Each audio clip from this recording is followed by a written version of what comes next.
뵙게 돼서 다시 반갑습니다. 제가 그동안에 몇 번의 유튜브에서 자녀 교육의 문제, 자녀의 성장의 문제, 그리고 부모와 자녀와의 상호작용을 말씀을 드렸습니다. 그 후에 여러 가지 직간접적인 말씀이 있으셔서 그걸 보고 이게 참 유용하게 현장에 적용이 되는구나라는 생각을 했습니다. 자녀가 태어났을 때 이 자녀는 유전과 환경 입장에서 볼 때 어느 쪽에 속하냐. 제가 물론 전번에 간단히 말씀드렸습니다만 오늘 좀 더 구체적으로 말씀을 좀 드릴 것 같고요. 부모님이 관심 있고 우리 자녀에 대한 여러 가지 때로는 칭찬, 때로는 고민, 때로는 뭐 꾸중 여러 가지 방식으로 자녀와의 상호작용을 하고 자녀가 가는 길에 대한 관심을 갖지만 결국에 자녀는 자녀의 길을 간다. 이런 말씀을 드리겠고요.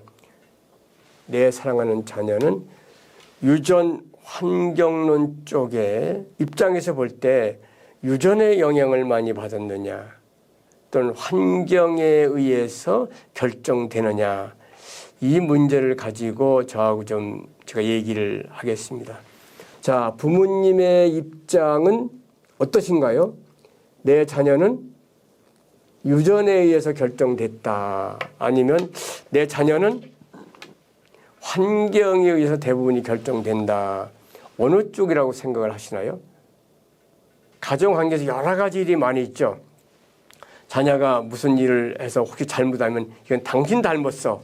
이런 얘기하고 또 어떤 잘하는 일이 있으면 나 닮았어. 저는 이제 전번에도 제가 말씀드린 것처럼 저는 이제 교육학자이기 때문에 환경적인 영향이 인간의 행동을 결정한다는 쪽으로 제가 얘기할 때 한 80% 이상이 환경에 의해서 영향을 받는다라고 얘기를 해요. 자, 부모님 어떻게 생각하세요? 근데 이거는 이제 연구 결과입니다. 그렇게 생각할 수 있겠고요.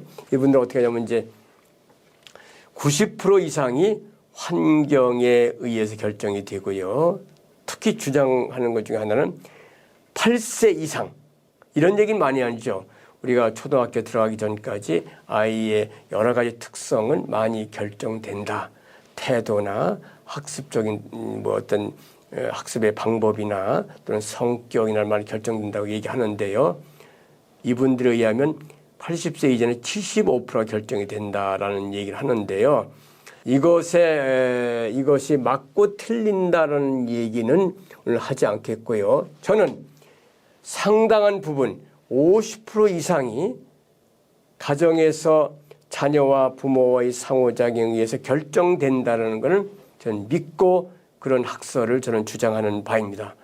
그러면 가정에서의 교육은 결국에 가정의 여러 가지 환경적인 자극에 의해서 결정되고요. 이걸 이제 교육학적으로 뭐냐면 계획적인 인간 행동의 변화다. 그러니까 환경에 의해서 어떤 여러 가지 자극을 주고 자녀와 상호작용을 하면 학생의 행동은 변화인데 여기서 제가 강조하고 싶은 것은 지위 환경이라는 게 있어요. 제가 지금 뭐 강의하는 건 아니에요. 지위 환경이 뭐죠? 부모님의 수입이 어느 정도고 부모님의 학력은 어느 정도고 집에 있는 주위의 환경 어떤 이런 식의 어떤 이제 우리가 일적인 환경을 주로 얘기를 합니다. 이걸 우리가 지위 환경이라고 얘기합니다. 그리고 반면에 또 가정에서는 그거 말고 뭐 있죠? 가정에서 일어나는 여러 가지의 상호작용 환경이 있죠. 자녀에 대한 부모님의 말씀, 자녀에 대한 부모님의 지시, 또는 자녀가 부모님에 대한 질문, 또는 여러 가지 가정에서 이루어지고 있는 그 부모님과 자녀의 상호작용, 집안에서 이루어지는 자녀에 대한 변화는 지위 환경은 아주 적고 작용 환경이 큰 변화를 준다는 것이 지금까지의 이쪽의 학설이고 그것이 검증이 됐고 수십 편의 박사학위 논문에서 결정이 됐고요. 제 학위 논문에서 결국에 작용 환경이 지위 환경보다 좀 두세 배, 많게는 세네 배 영향을 준다는 걸 말씀을 드리고요. 그러면 작용 환경에 어떻게 영향을 주느냐를 제가 말씀을 드리겠습니다.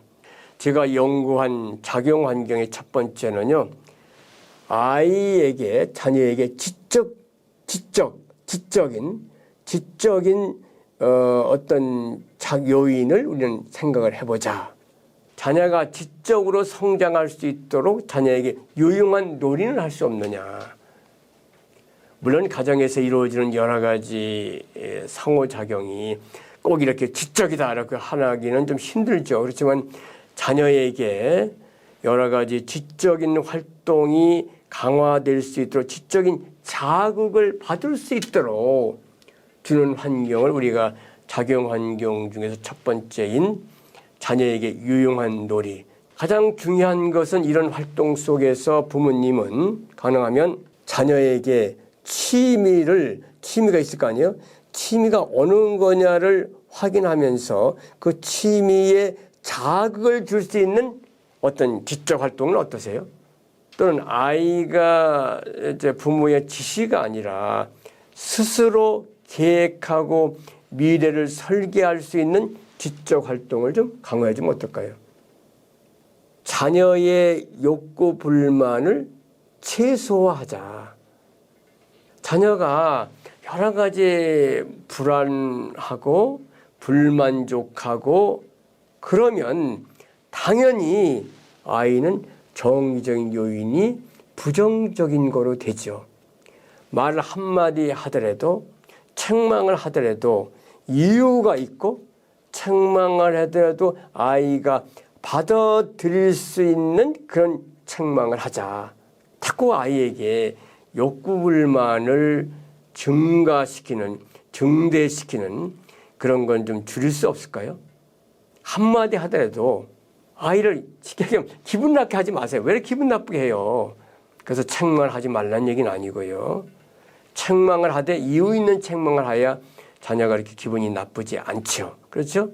그리고 또 하나는 자녀에게 칭찬의 말을 좀 해주시면 어때요?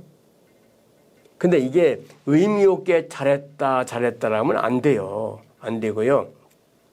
자녀가 칭찬의 이유가 있어야 하는 부모님의 칭찬을 받아들이는 거예요. 지금 제가 앞으로 강의할 때 많이 할 건데요. 자꾸 근데 아이는 칭찬을 받기 원해요.